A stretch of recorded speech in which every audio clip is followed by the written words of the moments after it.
Okay, so I am here for this series for first time parents. First time parents. This is the first time you're going through a pregnancy or you're carrying a pregnancy um, with the hopes of having a child at the end of said pregnancy.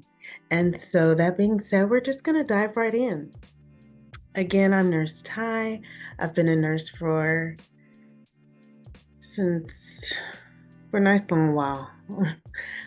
Over a decade, almost 20 years. I've been in healthcare, and then I've been working with youth and families for even longer than that.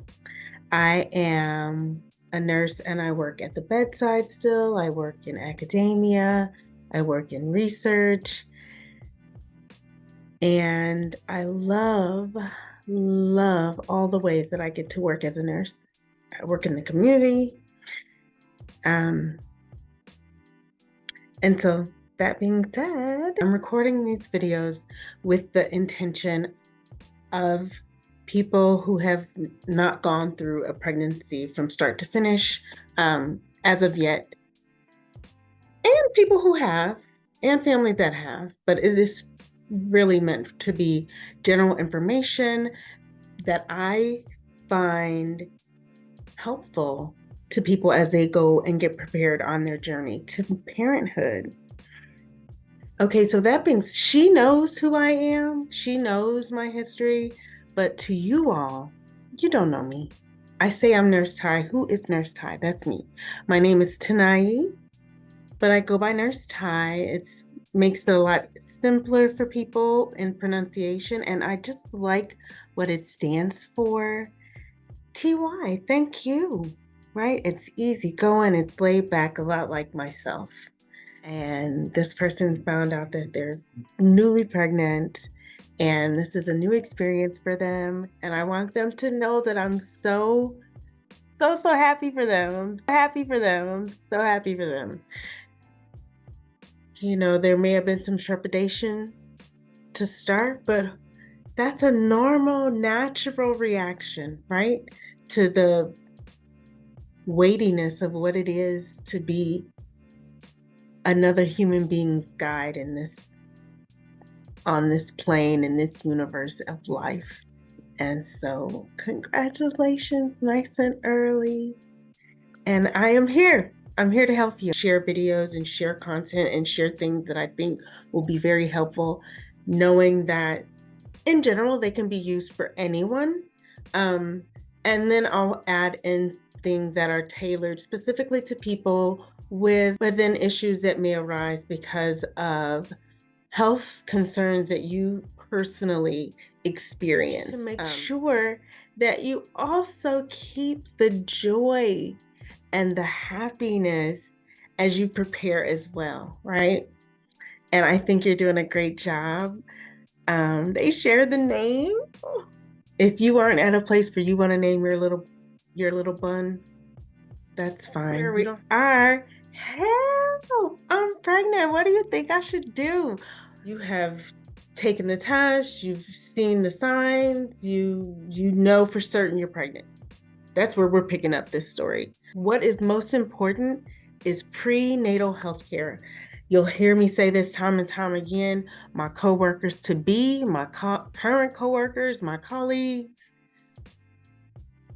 early and sustained prenatal care takes care of most issues with pregnancies. Most bad outcomes, most problems can be helped, if not resolved, with good quality prenatal care, okay? Good quality prenatal care. If you have insurance, great. If you don't, you can still get good quality prenatal care. There are various options. I will put some links. Prenatal doulas and postpartum doulas. And like I said, midwives and nurses, social workers that provide care to you if you have insurance or not. So I've made videos about building your birth team, building your birth team, who's going to help you through this process. Your team may not look like somebody else's team. You build your team based on who is there for you, whoever that might be. Whoever that is, that's your team. You need somebody who's going to be giving you great prenatal care. You need somebody that's going to give you some stellar emotional support, right? And maybe some physical support depending on what's going on with the pregnancy. Sometimes it gets a little taxing on your person to be carrying a whole nother person, okay? And it's a normal thing. So those are three that you want to start with, all right? Somebody that can provide you with some a mental health expert is also somebody you would want to consider. And again, these resources available to you whether you have insurance or not, okay?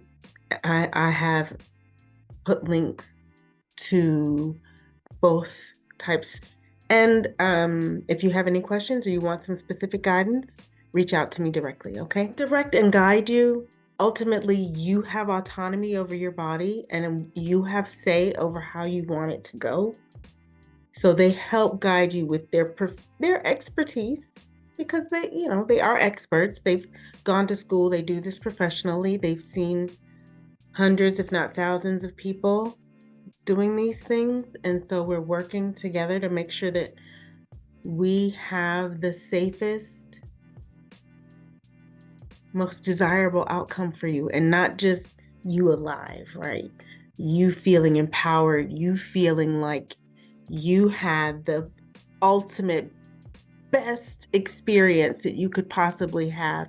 That's what we're going for. Now, I mean, not like Burger King, have it your way, but have it your way because you have a say. Okay? Oh, I like that. Have it your way because you have a say.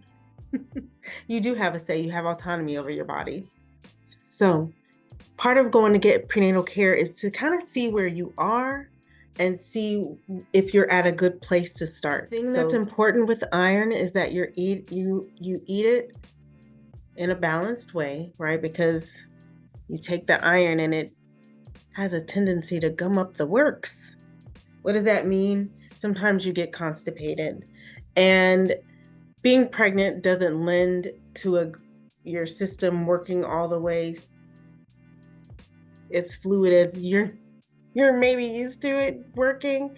It gets a little sluggish, and so the iron doesn't help that. And so you want to pick up the fiber, so increase the fiber that you have in your diet, but it is ultimately extremely important for you to avoid being anemic because that can lead to other issues. So like I said, take your vitamins. You want to take prenatal vitamins, take iron if you need it, folic acid. Sometimes prenatal vitamins come with folic acid already because whatever health regimen you come up with has to be tailored to you and your body's special needs. Your little bean's special needs, your own special needs. And so you need nutrition to help that along the way. Make sure you're going to get your checkups. When they say you're supposed to be getting seen, go and get seen. Earlier in the pregnancy, the visits are a little further spaced out, like once a month. The closer you get to the end of the pregnancy, the more frequent the visits become. So they go from once a month to every 2 weeks to every week. And sometimes it's every couple of days, depending on what's going on with you and your baby. Okay. You have been now tasked with the very important job of being someone else's guide through life. And so how are you going to do that? You don't have to have it all figured out, but it is important to think about that. How do you plan to parent? What kind of parent do you plan to be? You don't have to have it all figured out, but it is good to think about that.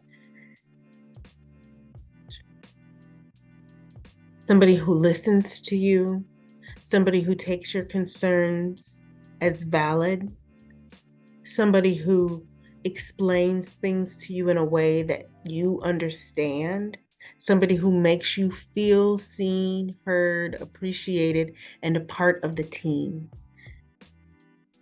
to take care of your person, okay, and your little person that you're developing.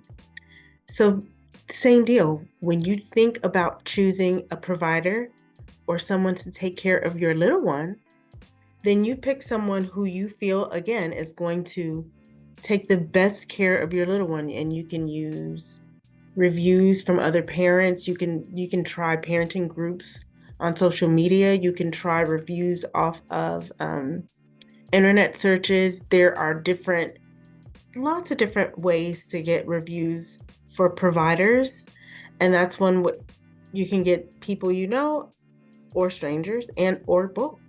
Again, if you have any questions about that, just reach out to me, and I will, if I don't know the answer, I will find somebody who does.